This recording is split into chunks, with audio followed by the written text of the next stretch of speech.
Shalom, jemaat Tuhan yang terkasih. Selamat hari Minggu. Pemberitaan firman Tuhan kita pada hari Minggu ini yang terambil dari Roma 14 ayatnya yang ke-7 sampai dengan 12. Roma 14 ayatnya yang ke-7 sampai dengan 12. Dengan tema yang saya angkat pada hari ini yaitu adalah mengampuni, bukan menghakimi. Mengampuni, bukan menghakimi. Begini firman Tuhan.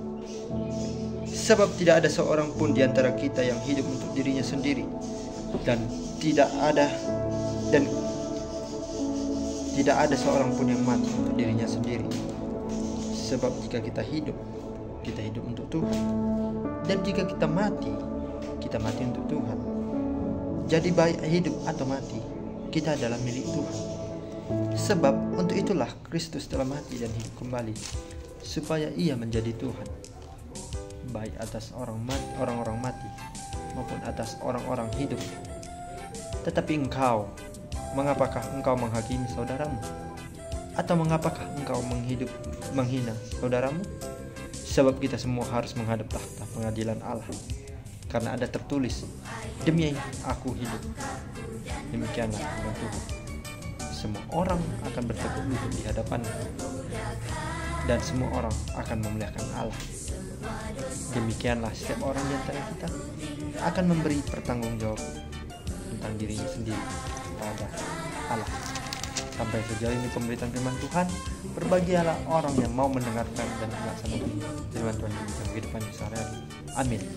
Nah, pemberitaan firman Tuhan kita pada hari ini mau mengingatkan kita untuk tidak menghakimi, tidak juga menghakimi orang lain, tapi intinya adalah mengampuni.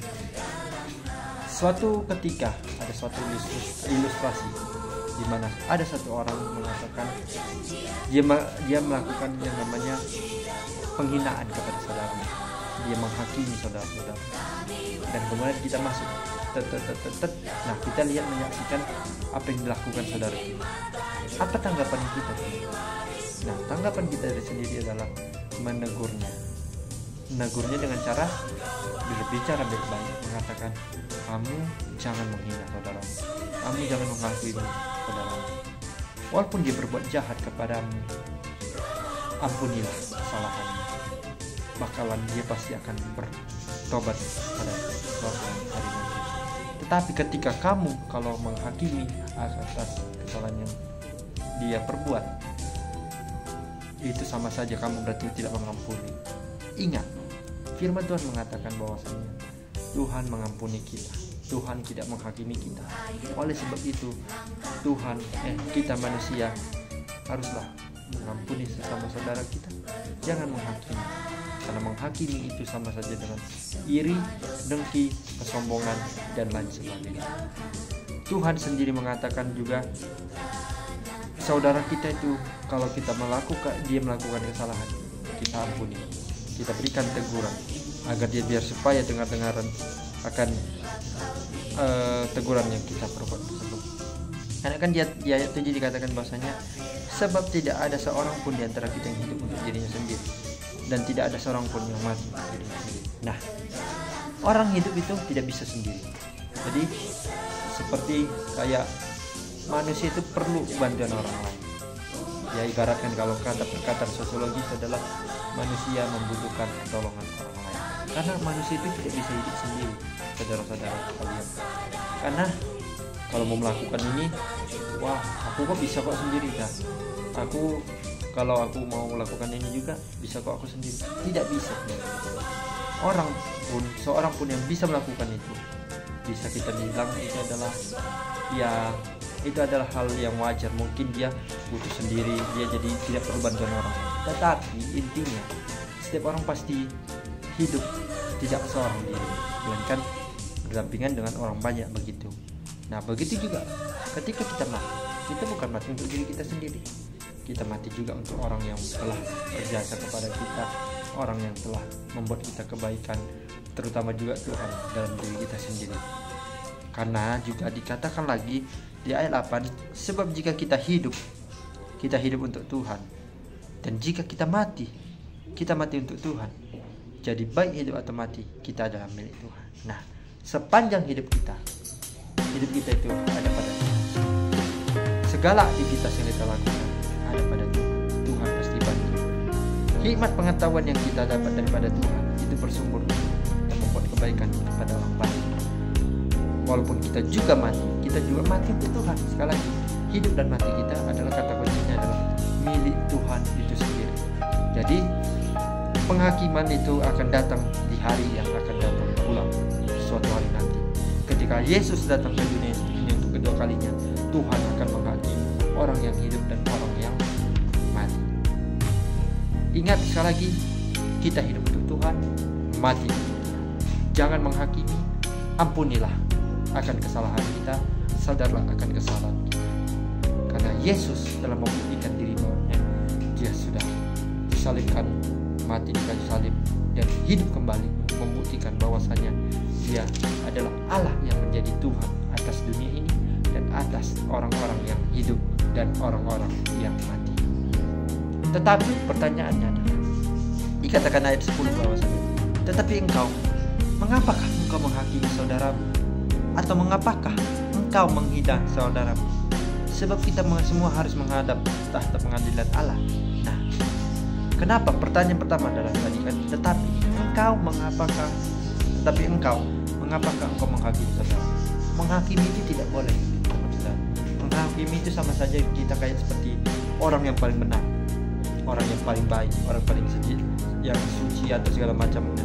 Nah, kan menghakimi itu tidak ada untungnya bagi diri kita. Bahkan juga tujuan orang yang kita beri teguran. Menghakimi sama saja dengan memberikan teguran yang salah. Karena melalui menghakimi kita membuat dia merasa rendah diri, dia hilang kepercayaan diri, rasa ingin tahunya juga rendah, dan kepercayaan pokoknya adalah kepercayaan dirinya itu menjadi kurang. Dan pertanyaan kedua, atau mengapakah engkau menghina saudara? Nah, pertanyaan yang kedua ini agak sedikit menjebak. Kenapa sih kita menghina saudara? Walaupun dia kekurangan fisik, kenapa sih kita harus menghina? Kenapa sih kita harus menghakimi dengan cara, kamu kan kekurangnya banyak, ngapain sih mengangkat barang seperti banyak ini? Memangnya kamu bisa? Emangnya kamu melakukan tugas seperti biasa? Bisa. Berat loh ini. Mana bisa sih kamu? Nah, itu adalah orang yang sangat yang sulit untuk diterjemahkan, bahwasanya dia memiliki iri dan tidak memiliki sendiri, dan juga dia tidak mau berteman dengan orang. Ketika kita memberikan tugas diberikan oleh Tuhan. Nah, ketika kita tadi saat saya mengajar anak-anak sekolah minggu, saya mengatakan bahwasanya ketika kita memberikan pertanyaan, ketika adik-adik semua diberikan tugas oleh guru, papa, mama, guru kelas minggu, ketika adik menerimanya, apakah ada yang menghina adik-adik semua? Mereka jawab semua rata-rata, kadang-kadang ada juga yang tidak pernah. Nah, ketika ada satu orang yang mengatakan bahwasanya ketika dia melakukan sesuatu itu, tugas itu, ada yang menghina dia, apa sikapnya, bagaimana dia menyikapi akan pendidikan yang diterimanya? Dia tetap diam. Sama seperti kisah seorang Raja Saul ketika dia mau dipilih menjadi seorang raja, dia tetap maju ke depan walaupun banyak cacian, hinaan yang datang kepada dirinya. Dia diam saja, dia bersembunyi di antara benda-benda, karena dia ingin di dalam dirinya, karena aku dengar yang penting aku bisa menjalankan tugas yang daripada Tuhan ini dengan baik, walaupun mereka menghina aku, mereka menghakimi aku, yang penting aku akan tetap menjadi raja yang setia dan takut akan Tuhan.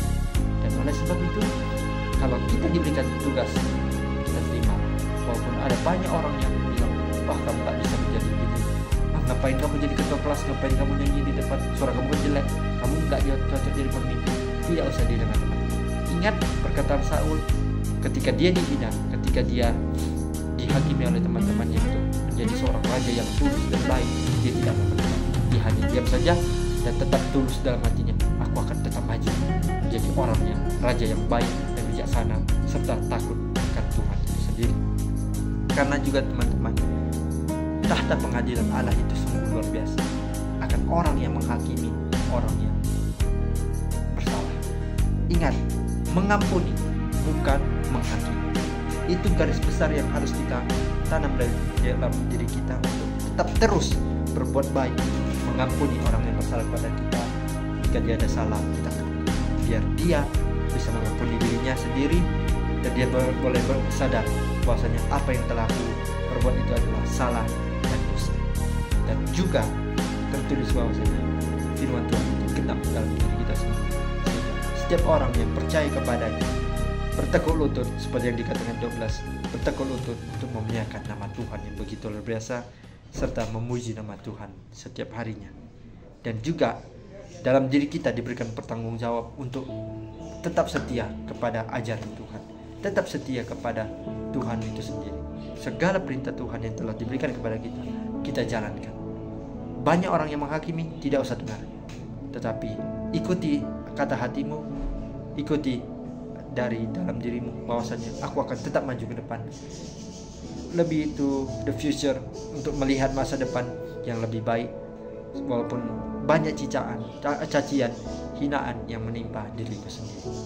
Dan pada akhirnya, intinya pada pemberitaan firman Tuhan kita pada hari Minggu yang cerah ini mau mengingatkan untuk tetap mengampuni bukan menghakimi orang-orang yang bersalah, dan tetaplah andalkan Tuhan selalu dalam dirimu.